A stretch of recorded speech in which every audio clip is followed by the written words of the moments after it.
Hello, welcome back, and I hope you are playing 11.1 right now because WoW is on the cusp of great things with 11.15.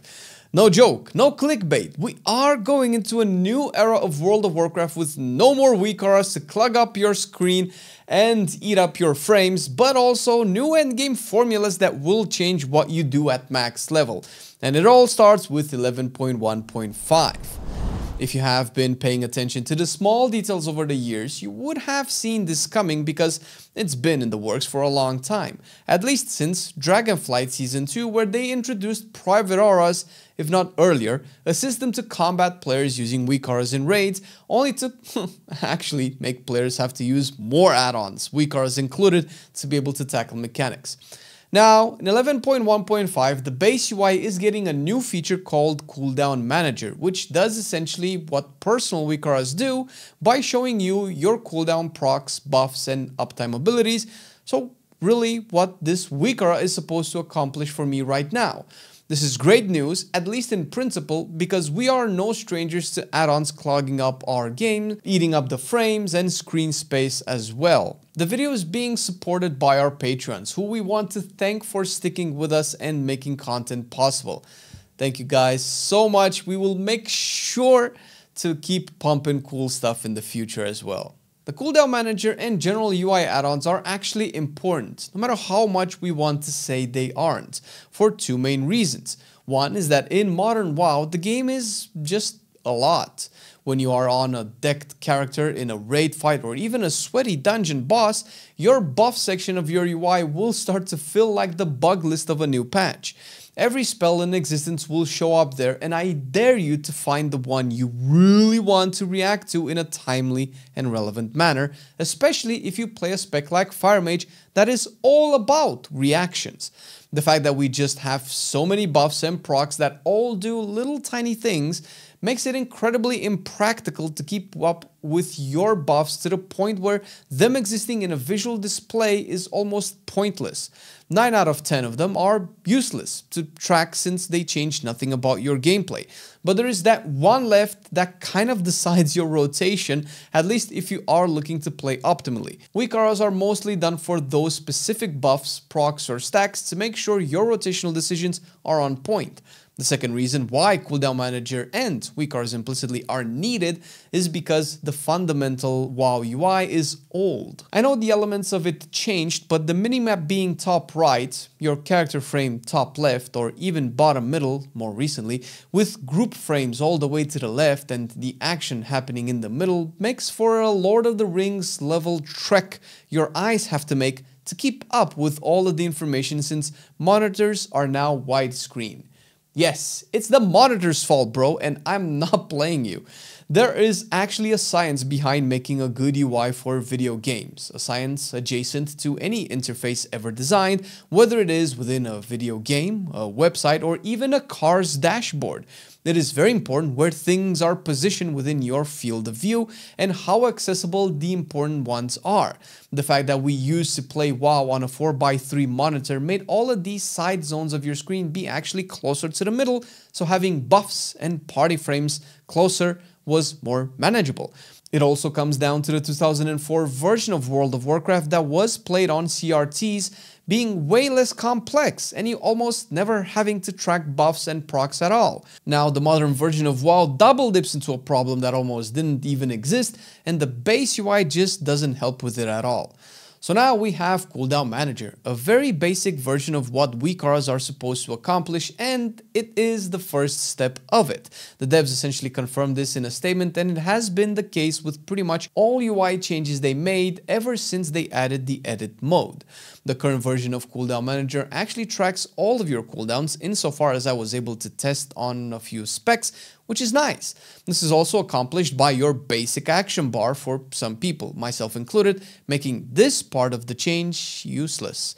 There are people who just cannot look at action bars during combat or hide them entirely, and for those this is really good. You can also hide the manager outside combat, keeping your UI clean, which action bars don't feature. The good part about Cooldown Manager is that it tracks your buffs and procs in a bar-like fashion, stuff that is close to impossible to incorporate in your rotation without the help of weak auras.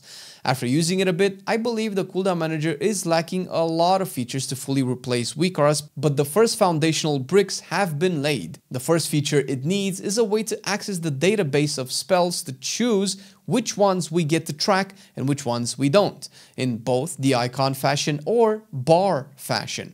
This is something very important weak auras do and why the add-on is still vastly superior. Being able to browse or select from the ID of all spells in the game makes customizing it actually customizable, as opposed to a set in stone, what you see is what you get type feature, which I am 1000% sure will change. This also includes stuff that we don't want to track, the way the manager puts it. I don't want to track my touch of death here since I use it once every 1.5 minutes during an execute phase and it lights up my bar so obnoxiously that I just cannot ignore it. At the same time, would love to track Zuen as a bar and not an icon, and neither of this is doable with the current version. The second big feature that might need a bit more finesse is the trigger feature of weak auras, where in the add-on you can tell it what to do when something happens as opposed to just showing you the spell and its duration. Making it light up, go dark, make a sound, and so on would go a long way into helping people customize their UI better. Granted, we are leaning heavier and heavier away from cooldowns and towards procs, spells, and triggers, a bit different for a feature called Cooldown Manager. But it is very important to point out that if this doesn't completely replace weak auras, almost all people who use weak auras will never use Cooldown Manager since they would still have to use both. Not sure if that is the intended audience because Cooldown Manager can just be a casual feature for people who don't use add-ons at all but would like to track their spells better, and for those this is an incredible addition to the user interface. Now let's move on to the horrific visions and why we need a roguelike system for endgame content. If you have never played Battle for Azeroth, particularly the 8.3 patch, you might not be familiar with this system, but it is indeed a roguelike content where you do a scenario, you try to get as far into it as possible, collect rewards, use them to make yourself stronger, and attempt to get further in your future runs. Sorry Dormy will have a quest for you that sends you essentially into the past to experience this content, collecting displaced corrupted mementos as you do so, which you can use for catch-up gear all the way from veteran track to hero track, so pretty good gear all things considered. Actually, very good gear since you would need to do mythic raid or run constant +10 skis to get better than this, but this gear is just weapons at the moment.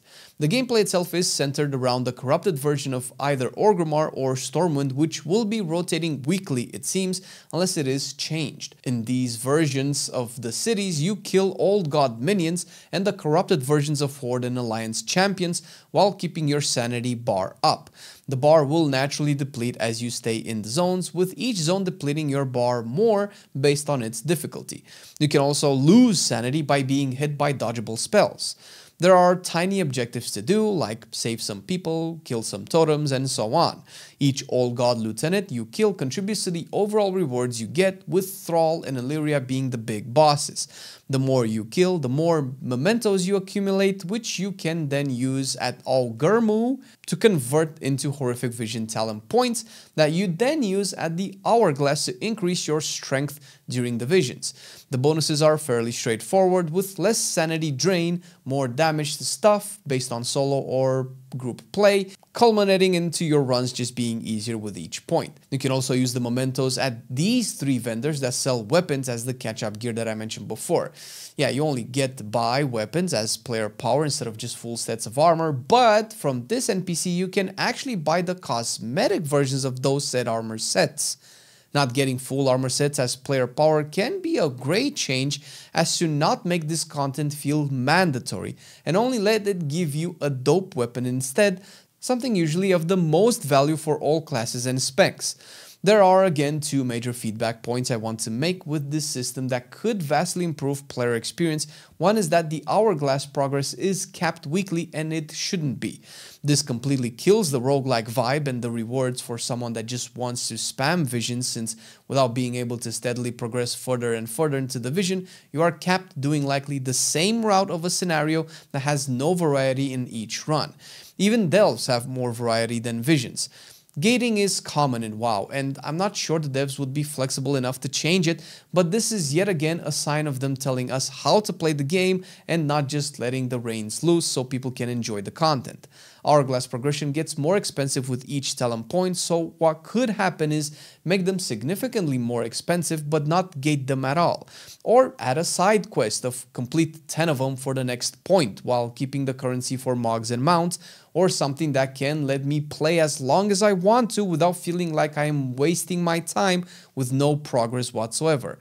That's one thing. The second thing would be the actual Hourglass talents, which are incredibly dull.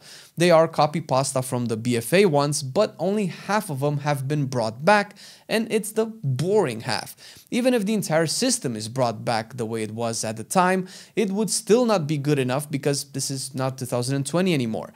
If the Hourglass had like triple the amount of nodes with some cool affixes or player power scaling behind it, it could go a long way towards making visions way cooler. The concept of scaling your player power to stupid levels would be fine since this is supposedly happening in our minds, or at least on a parallel dimension infested with all god power.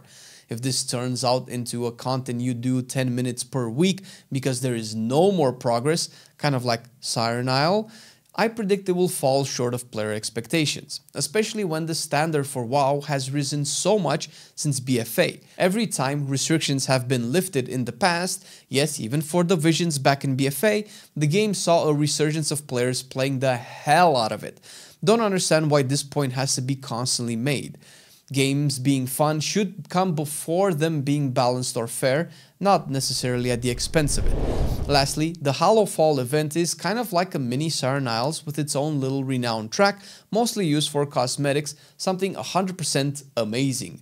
The cosmetics are recolors of the Arathi transmogs, but the amazing kind of recolors. The activity itself is unfortunately terribly boring, where you just end up filling the bar, gathering the stuff, killing the big baddie, turn in, and then you are done. On the other hand, it could be good that it's simplistic so as to not take too much of your time or demand too much attention or investment in it. It comes with dailies as well, which are just dailies again, only this time you kill Nerubians in Hallowfall as opposed to dressing up in costumes for the theater. I mean, it's kind of free content to do for, again, catch-up gear, champion track catch-up gear by the way, that's actually good. Some of these are weapons with cantrips or special procs, making them interesting for alts or casual players who never go into heroic raid level content. Now, I'm not sure if the PTR is missing quests, but I was at least expecting a bit more story behind it and the horrific visions, so although the rewards for both of these are really cool, it feels like they can improve on it if that's on the table. But what this all means is pretty big for WoW. The fact that they are willing to bring back content like the horrific visions and UI changes that remove add-ons from your game will definitely bring WoW closer to perfection. These are two main issues the game is struggling with right now. User accessibility concerning FPS drops from modern combat encounters, which also make it a pain for new players and returning players to get in, but also the issue of its formulaic approach to endgame.